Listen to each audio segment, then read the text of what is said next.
नमस्कार दोस्तों। पहले तो उन सभी लोगों का धन्यवाद जिन्होंने मुझे मास्टरबेशन और नाइट फॉल के वीडियोस पे प्रतिसाद दिया। बहुत सारे ऐसे लोग जिनके मेल आए, जिनके फ़ोन कॉल आए और उन्होंने अपने प्रॉब्लम्स के बारे में मुझसे बात की। मेरा उद्देश्य कि लोग अपने सेक्सुअल प्रॉब्लम्स के बारे में बहुत ओपनली बात कर सके, उसके बारे में एक काउंसलर से डिस्कस कर सके, ये पूरा हुआ। इसलिए आप सभी लोगों को धन्यवाद। उनमें से ही कुछ लोगों ने ऐसी इच्छा व्यक्त की कि मैं ऐसे ही कुछ सेक्सुअल रिलेटेड प्रॉब्लम्स जिनके बारे में लोग बात करने से इतराते हैं, घबराते हैं, उस बारे में बात करूं और रोशनी डालूं। ऐसा ही एक टॉपिक लेके मैं आज आपके सामने हूं। आज हम पीएमई यानी कि प्री मैच्योर इजैकुलेशन, जिसे हम शीघ्र पतन कहते हैं, उस बारे में बात करेंगे। नमस्कार दोस्तों, मैं हूं doctor Ashita Nandgaonkar, Alkanand homeo care clinic के संस्थापक, होम्योपैथिक सलाहकार, मनोवैज्ञानिक चिकित्सक और अंतरराष्ट्रीय करियर कोच, और आप देख रहे हैं मेरा यूट्यूब चैनल अलकानंद क्लिनिक। आज हम पीएमई यानी कि प्री मैच्योर इजैकुलेशन इस टॉपिक पे बात करने वाले हैं, तो मेरे साथ अंत तक बने जरूर रहिएगा। अगर आपने मेरा चैनल सब्सक्राइब ना किया हो तो नोटिफिकेशन अभी ऑन रखिए और सब्सक्राइब करिए। कई आदमी या लड़के जो मेरे पास काउंसलिंग के लिए आते हैं, वो कहते हैं कि हमें शीघ्र पतन की बीमारी है, पर वो खुद नहीं जानते हैं शीघ्र पतन हम किसे कह सकते हैं। तो पहले तो हमें ये जानना जरूरी है कि शीघ्र पतन यानी कि प्री मैच्योर इजैकुलेशन किसे कह सकते हैं। तो DSM-5 के अनुसार यदि आपका इजैकुलेशन टाइम 1 मिनट से कम हो और यदि ये आपके साथ 6 महीने से ज़्यादा वक्त के लिए हो रहा हो, तो हम इसे शीघ्र पतन की बीमारी या प्री मैच्योर इजैकुलेशन प्रॉब्लम कह सकते हैं। एवरेज इजैकुलेशन टाइम किसी भी आदमी के लिए 2 से 10 मिनट का होता है। डिस्क्लेमर मैं ये देना चाहूँगी कि किसी भी तरह की अडल्ट मूवी या पोर्नोग्राफी से इन्फ्लुएंस होके आप अपने आप को उससे कंपेयर करके आपको शीघ्र पतन की बीमारी है ये ना समझें, क्योंकि आजकल ये सब एग्जैगरेटेड मोड यानी कि जो है उससे ज़्यादा इसमें दिखाया जाता है। ये सब सिनेमैटोग्राफी होती है, क्लियरली ये सब रियल नहीं होता। तो शीघ्र पतन के क्या क्या कारण हो सकते हैं? शीघ्र पतन के मुख्यतः 2 कारण होते हैं। एक होता है मानसिक कारण और एक होता है शारीरिक कारण। पहले हम मानसिक कारण के बारे में बात करेंगे। मानसिक कारण में सबसे मुख्य कारण होता है परफॉर्मेंस प्रेशर। जब कोई इंसान सेक्सुअल एक्ट पहली बार कर रहा होता है तो उस पर वो परफॉर्मेंस प्रेशर बिल्टअप होता है। उसी के साथ जब वो एक्ट फर्स्ट टाइम कर रहा होता है तो उसके अंदर एक्साइटमेंट लेवल बहुत ज़्यादा होती है और इसलिए उसका इजैकुलेशन टाइम थोड़ा कम होता है। जैसे जैसे ये पैटर्न बढ़ता जाता है वैसे वैसे इजैकुलेशन टाइम भी बढ़ता जाता है। तो यदि आप एक फर्स्ट टाइमर हो और आपका इजैकुलेशन टाइम 1 मिनट से कम हो तो आपको शीघ्र पतन की बीमारी नहीं है।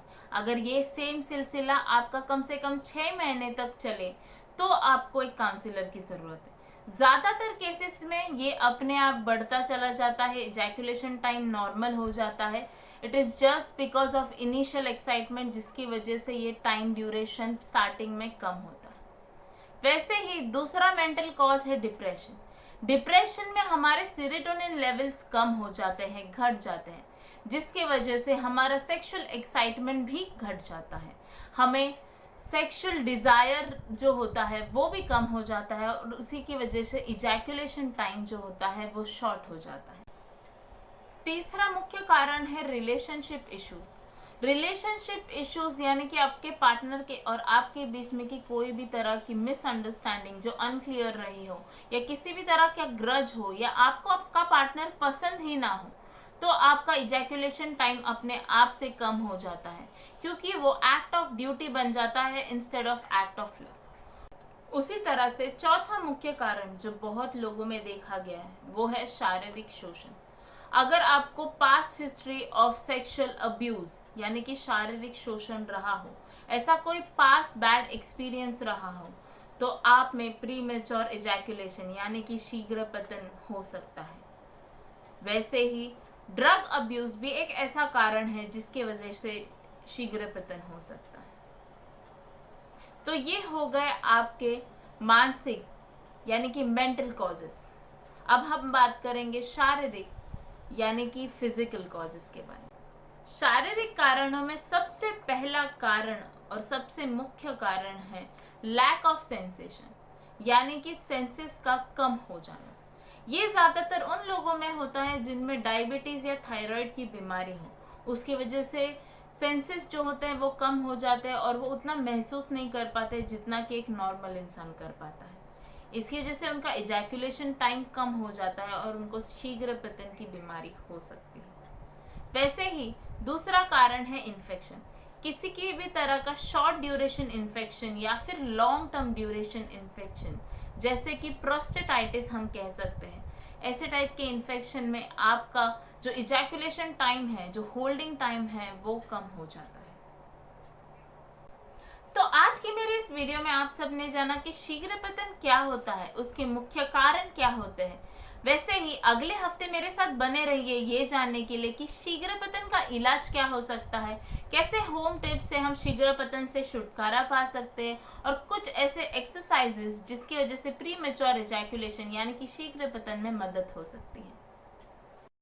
जाने से पहले बात करते हैं कुछ ऐसी गलतफहमियों की जो शीघ्र पतन को लेके आज भी हमारे दिमाग में मौजूद है।